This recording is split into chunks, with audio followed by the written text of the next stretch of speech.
I would say, though, that it is a flip-flop in his position on tax, because he was so adamant about not allowing the tax cut extension to take place for job creators, and then all of a sudden, one day, he was fine with it. So, again, I appreciate that he, you can term it compromise, I term it flip-flop. I was thankful that he did, but it's still not good enough. Sarah Palin apparently wants to see more of a flip-flop from President Obama. Potato, potato. Here we call it top line. It starts right now.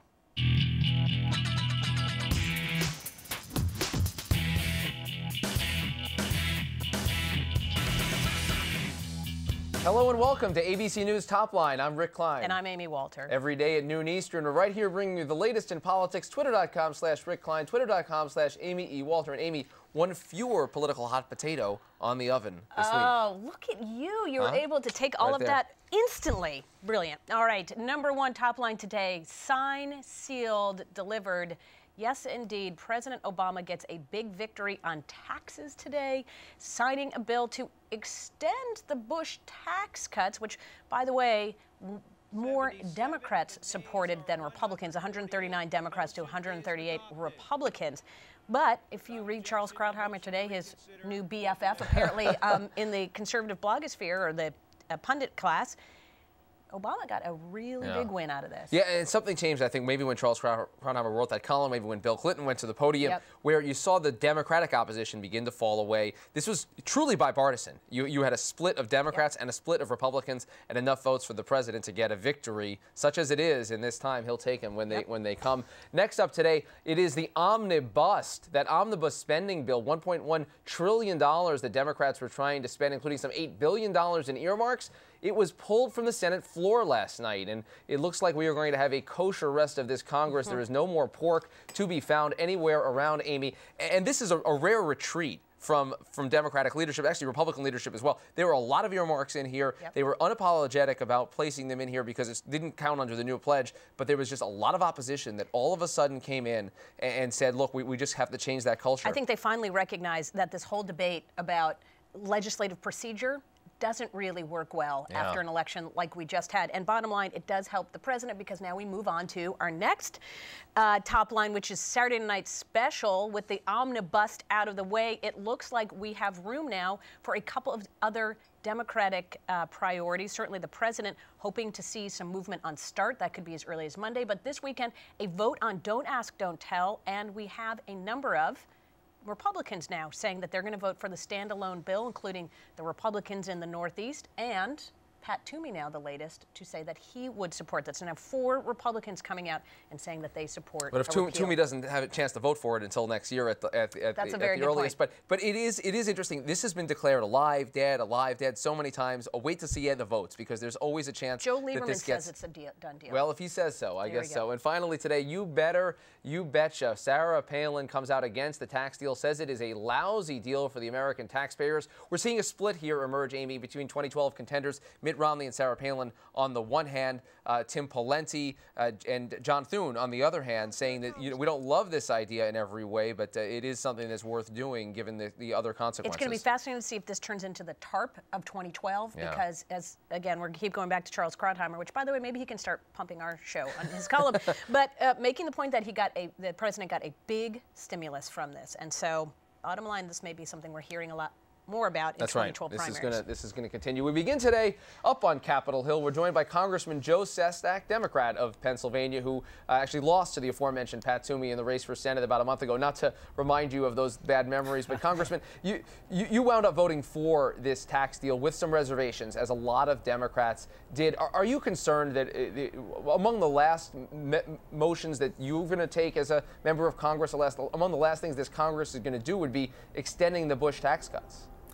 I wish we had not extended the top 2%, nor done the estate tax as much as we did for those very wealthy multimillionaires, about 1,400 families. All that said, the Democrats got to look themselves in the mirror for those who oppose this bill.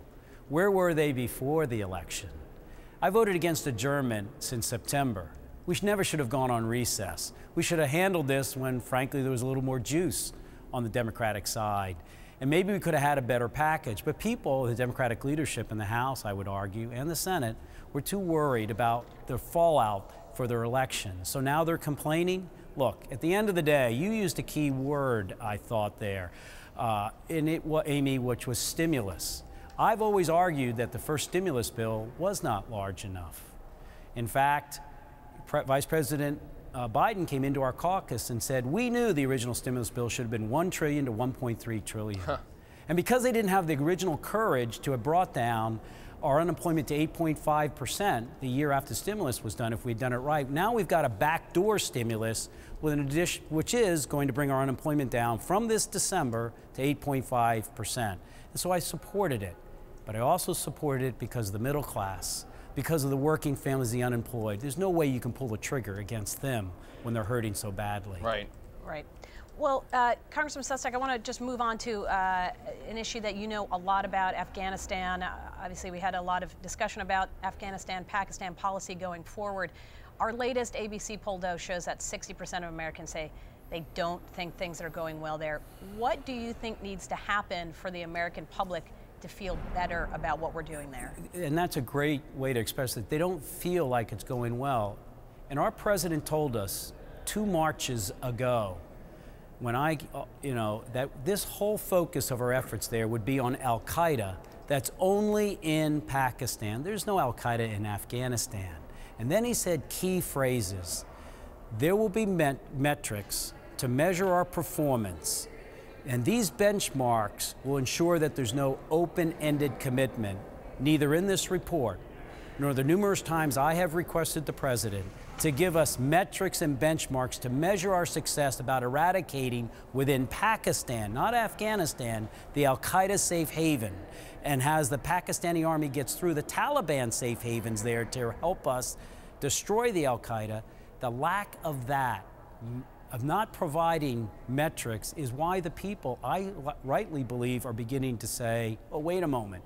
You asked us to believe in your strategy, but where's the metrics to measure it? Because I'll tell you, after the government wasn't able to defend them from the Wall Street fiasco, and after the government wasn't able to stop an oil cap well in the Gulf of Mexico, they want not just this is the right thing to do, where are the metrics? And so that's what was not in this report, frankly, nor have we received the top secret report. I've asked for it to see if it's within there. He promised it, we don't have it, and that's why you're seeing the public quizzing once more a government that isn't telling it it can measure what it says it's doing.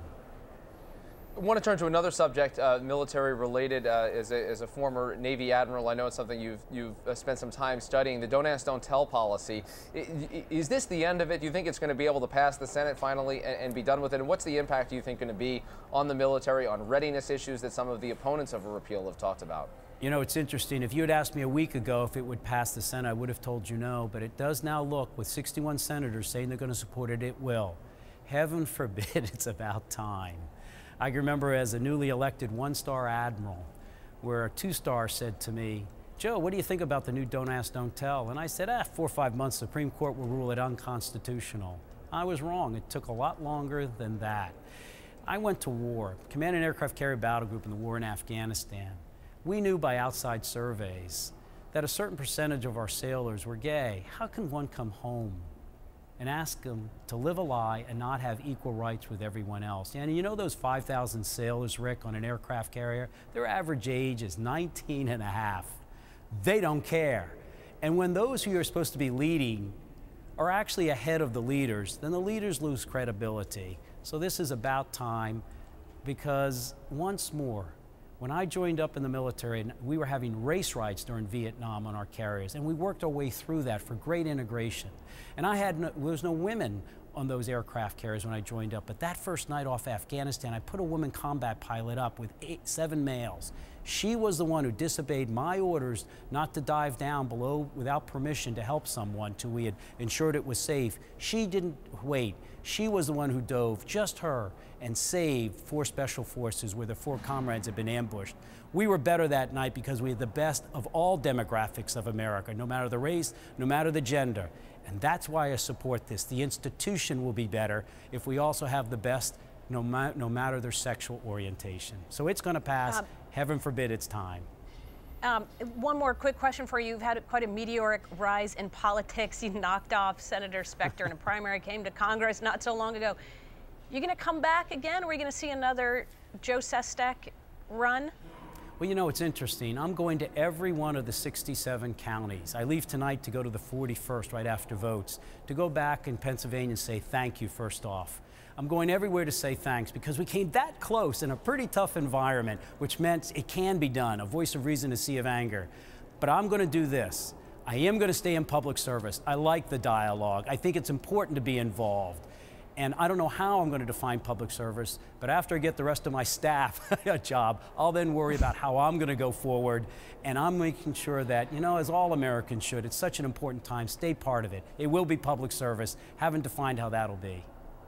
All right, Congressman Joe Sestak, thank you so much. Good luck with your final weeks in Congress. Really appreciate you being on. You're a good friend of the program. We've had you on numerous times. It's always been a pleasure. Thank you, sir. Thanks, and have a happy holiday. Love to be back.